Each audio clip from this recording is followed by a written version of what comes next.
मतदान से पाप पुण्य को महाराष्ट्र की जनता ने समझा, हर हिंदू भी समझे। विमुक्तेश्वरानंद, वाराणसी, दिनांक 24 नवंबर। यह सर्वविदित है कि अच्छे कार्य करने वाले का साथ देने पर पुण्य और बुरे कार्य करने वाले का साथ देने पर पाप होता है। शास्त्र भी कहते हैं कि अनुमंता विशिष्टता निहिंता क्रय विक्रयी संस्कृता चोपहरता च घातकश्चैति घातका, अर्थात गोहत्या की अनुमति देने वाला, शस्त्र से मांस काटने वाला, मारने वाला, खरीदने वाला, बेचने वाला, पकाने वाला, परोसने वाला और खाने वाला, ये सब घातक हैं, कसाई हैं, पापी हैं। उक्त बातें शंकराचार्य स्वामी अविमुक्तेश्वरानंद सरस्वती महाराज ने प्रेसवार्ता में कही। उन्होंने कहा कि इसी शास्त्र नियम के अनुसार हमने बताया था कि गोहत्या को जारी रखने वाले राजनीतिक दलों और उनके प्रत्याशियों को मतदान करने से गोहत्या का पाप मतदाता को भी लगता है, जबकि गोरक्षा के लिए स्पष्ट उद्घोषणा करने वाले का मतदान से समर्थन करना पुण्य प्राप्त कराता है। यह बड़ी प्रसन्नता का विषय है कि महाराष्ट्र की गोभक्त हिंदू जनता ने मतदान से होने वाले पाप पुण्य की बात को समझा और गोभक्त श्री एकनाथ शिंदे को भारी मतों से विजयी बनाया। उन्होंने बताया कि विगत दिनों हमने गोमाता राष्ट्रमाता प्रतिष्ठा आंदोलन के अंतर्गत पूरे भारत में गो प्रतिष्ठा ध्वज स्थापना यात्रा की थी और हर प्रदेश की जनता से यह अपील की थी कि हिंदू लोग मतदान करने में भी पाप पुण्य का विचार अवश्य करें। हमें बड़ी प्रसन्नता है कि राजनीति को धर्म से ऊपर समझे जाने वाले इस युग में भी महाराष्ट्र की जनता ने हमारी अपील को माना और गोभक्त शिंदे जी को भारी मतों से विजयी बनाया। यह इतिहास है कि गोमाता ने बड़े बड़े चमत्कार किए हैं। जब तक देश में गोहत्या नहीं होती थी तब तक अपना देश समृद्ध था। महाराष्ट्र की जनता ने समझा कि गोहत्या को बंद कर देने से प्रदेश में समृद्धि आ सकती है। इस बात को हर हिंदू को भी समझने की आवश्यकता है। यह गोमाता का ही प्रत्यक्ष आशीर्वाद है कि शिवसेना को इस बार हर बार से अधिक मत और प्रतिनिधि प्राप्त हुए।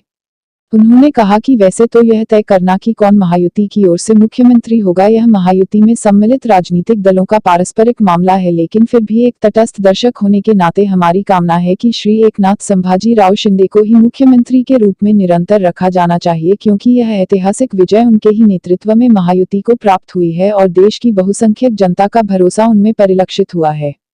इस तरह का वक्तव्य हम पहली बार इसलिए दे रहे हैं क्योंकि जो कार्य गोमाता के संदर्भ में शिंदे जी ने किया है वह देश का कोई राजनेता अब तक नहीं कर सका था। देश के बहुसंख्यक हिंदुओं की धार्मिक भावना को यदि कोई समझता है तो उसे प्रोत्साहित करना हमें उचित लगता। वाराणसी से प्रभात श्रीवास्तव की रिपोर्ट। मानित पत्रकार बंधुओं, सदा की तरह आज फिर श्री विद्या मठ के इस पवित्र प्रांगण में आपका स्वागत है।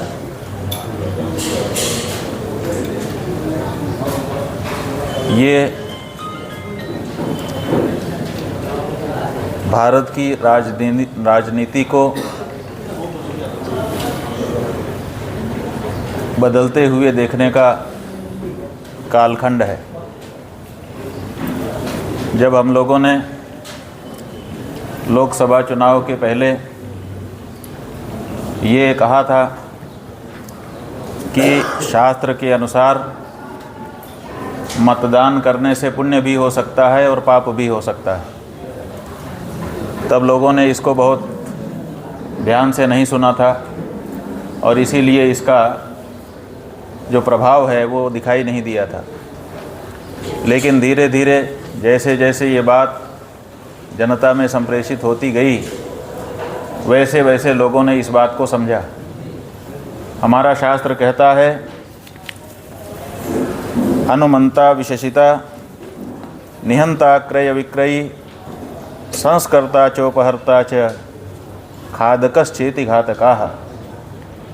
हत्या का जो पाप है वो केवल जो हाथ में शस्त्र लेकर के गाय को मारता है उसी को नहीं लगता है, बल्कि अनुमंता इस बात की जो अनुमति देता है उसको भी वो पाप लगता है और दूसरे किसी रूप में जो उससे जुड़ता है उसको भी वही पाप लगता है। इसलिए केवल गाय को काटने वाला ही कसाई अथवा गो हत्यारा है ये नहीं, बल्कि उसको अनुमति देने वाला भी कहीं ना कहीं हत्यारा ही होता है और उसको समान पाप लगता है। तो ये बात धीरे धीरे अब लोगों को समझ में आने लगी है। कसाई और भाई ये जो दो नाम हमने दिए थे यहीं काशी में नए वर्ष के अवसर पर, अब धीरे धीरे उसको जनता समझने लग गई है और इसका सबसे बड़ा प्रमाण निकल करके महाराष्ट्र में आया है। महाराष्ट्र में चुनाव के पहले की परिस्थिति ये थी कि जब लोकसभा का चुनाव हुआ तो वहाँ पर जो सत्तारूढ़ दल था महाराष्ट्र प्रदेश में, उसको मुंह की खानी पड़ी। लेकिन थोड़े ही दिनों के बाद अब जब चुनाव हुआ है तो वहाँ पर परिदृश्य बदला हुआ दिखाई दे रहा है। इतनी बड़ी जीत हुई है जितनी बड़ी अभी तक महाराष्ट्र के इतिहास में नहीं हुई। लोग समझ नहीं पा रहे हैं। जो चुनावी राजनीति के पंडित हैं वे भी पहले नहीं कह पाए थे कुछ, और अभी भी जब वो कह रहे हैं तो वो कह रहे हैं कि ये अनुमान तो हमने भी नहीं लगाया था। तो ऐसा क्या कारण हो गया? लेकिन हम लोग पहले से जानते थे कि ये होगा, क्योंकि महाराष्ट्र के मुख्यमंत्री एकनाथ संभाजीराव शिंदे ने गौ माता को राज्य माता घोषित करते हुए जो सम्मान गौ माता को प्रदान किया था, गौ माता उसके लिए लंबे समय से इच्छा करती थी, और उनके द्वारा जब वो सम्मान दिया गया तभी लोगों का मन इतना प्रसन्न हुआ कि लोगों ने ये मन में ठान लिया कि गौ माता को सम्मान देने वाले इस व्यक्ति को और इसके गठबंधन को फिर से मौका देना चाहिए, और इतना बड़ा बहुमत उनको दे करके आज उनको विजयी बनाया है। तो हम समझते हैं कि मतदान से पाप भी होता है और मतदान से पुण्य होता है। ये जो बात है ये जनता के मस्तिष्क में धीरे धीरे आने लगी है, और गौ माता को सम्मान देने वाले दल को, उस गठबंधन को आज वहाँ पर जो बहुमत मिला है वो गौ माता के आशीर्वाद का